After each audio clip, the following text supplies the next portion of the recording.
I think for Roger Goodell, the commissioner of the NFL right now, I think he needs to get on the phone with an owner of, I don't care what team it is. Maybe it's the Seattle Seahawks owner. I don't care what team it is. He needs to get on the phone with an owner of an NFL team.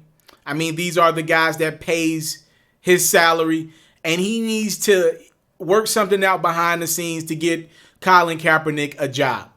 You know, look, Roger Goodell is a reaction type of person, meaning he waits things out, sees how things plays out, and then if need be, he makes a play, and a lot of times he just kind of sits on things. With the domestic violence of Ray Rice, he was a reaction type of guy. He let it play out, and when the viral video got out, it obviously showed Ray Rice putting his hands on his wife and, you know, knocking her out. And when social media aired out the NFL for not giving Ray Rice a heftier suspension and just boggling down on him, then that's when Roger Goodell and the NFL were like, okay, yeah, we didn't get this one right.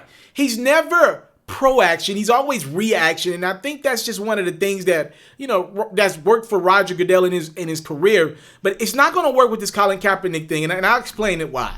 Right? So just to make a long story short, obviously, with everything going on in our nation is in shambles right now, arguably one of the worst states we've ever been.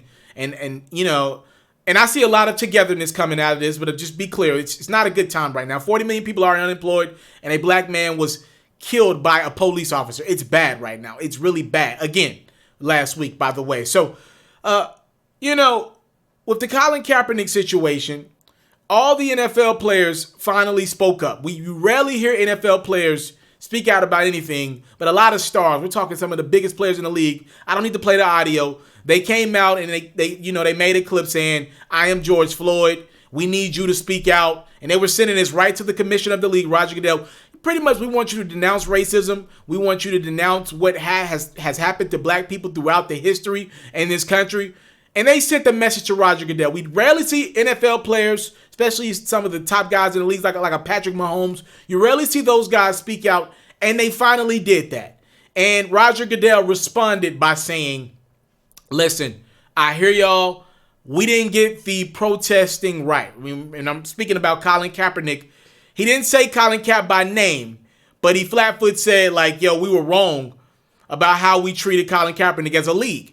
And that was a few years ago, obviously, when Colin Kaepernick opted to kneel peacefully as a protest during the national anthem. I mean, he was met with so much backlash, so much vitriol from owners around the league, from players even, just so many people like, yo, why are you doing this? You're disrespecting our flag. I mean, you saw what Drew Brees even said earlier in the week. That was the feeling of a lot of people. And Colin Kaepernick all he was saying was, look, I love this country too, but this country on some BS right now, and I don't feel comfortable pledging allegiance to this bad boy right now until treatment of black people is better. I'm not standing with this flag. And he talked to a war veteran, and the war veteran said, look, just sitting down on the pledge is kind of disrespectful. Can we come to a middle ground? Can you kneel? Still pay respect to the troops that fought for this country? And Cap said, you know what, I'll kneel. And he was just met with so much backlash and vitriol. And you fast forward to today in America, a lot of people complaining now about protests that some have went violent. We've seen some riots, some looting. And now, you see a good portion of America like, yo, why y'all just can't peacefully protest? And there are a lot of other people in America screaming, we tried that. One of our guys tried that on one of the biggest stages in America, with the biggest sport in America right now, in the NFL. And y'all blackballed him out the league. He was a backup quarterback. He wasn't a starter in this league. So he risked it all, his livelihood, as a marginal player at best at that point in his career, a backup. He risked his livelihood and y'all kicked him out of the league. No one will hire him. And what has happened to Roger Goodell in the NFL, and this is what you don't want, what's going to happen with them in time, they found themselves in it's a bad predicament that you want to be in. You don't want to be in. They're on the opposite side of justice. They found themselves on the opposite side of black people being killed by the police. And that's not where you want to be. You do not want to be, historically speaking, on the opposite side of that. Again, Roger Goodell has shut up on a multitude of things. Again, he's a reaction type of guy. If it gets bad enough, he'll respond. But until then, he'll just kind of remain quiet and let things lay low. And for a lot of Roger Goodell's tenure as the commissioner, it's worked for them. I mean, he's been great for the NFL. I would never not admit that. He's been great for the NFL. But this is the one that you just can't, you can't just say, sorry, I was in reaction mode. You can't do that. You're going to have to go out and make an action to right this wrong, because you don't want to be on this side of history. Because obviously, unfortunately, we live in a country that has shown me there will likely be another incident of a police officer killing a black man or woman unjustly, right? History will show me that that's more than likely going to happen again.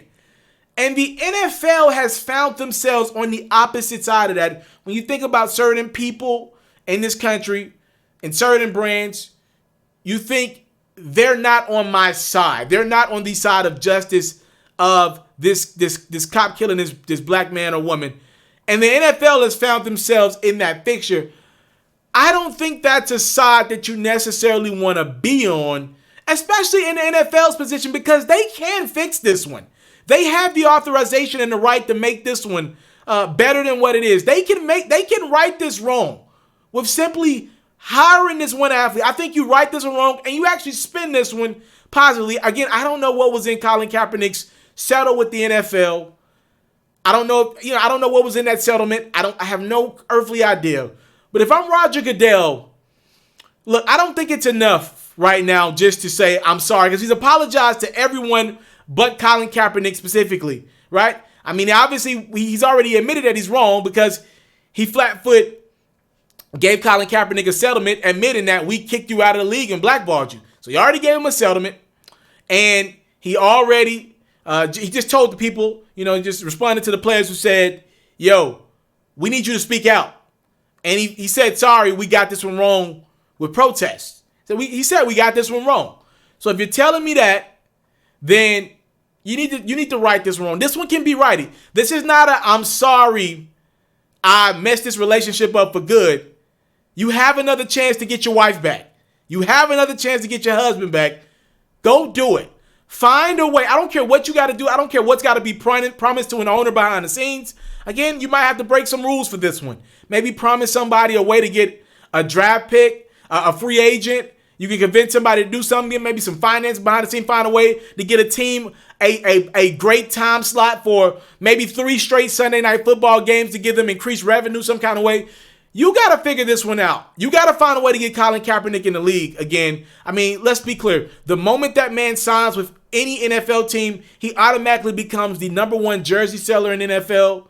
I think it's a great spin for a season that's going to already be quirky. There will be no fans in the building for most of the season, most likely, if not all of it, right? There's chances of a Super Bowl being blank. So what better way to spend this season, no matter what the product looks like on the field? Well, by bringing Colin Kaepernick back, Seattle Seahawks, I think, will be a great spot. Pete Carroll has already shown a little interest. He will be backing up a mobile quarterback in Russell Wilson. Colin Kaepernick's only 32, 33 years of age. I mean, Tom Brady's playing in his mid-40s. Find a way to give Kaepernick a chance at this one. Find a way to right this wrong. You don't want to be on the side of history that Roger Goodell and the NFL stand right now. You don't want to be against or for police brutality.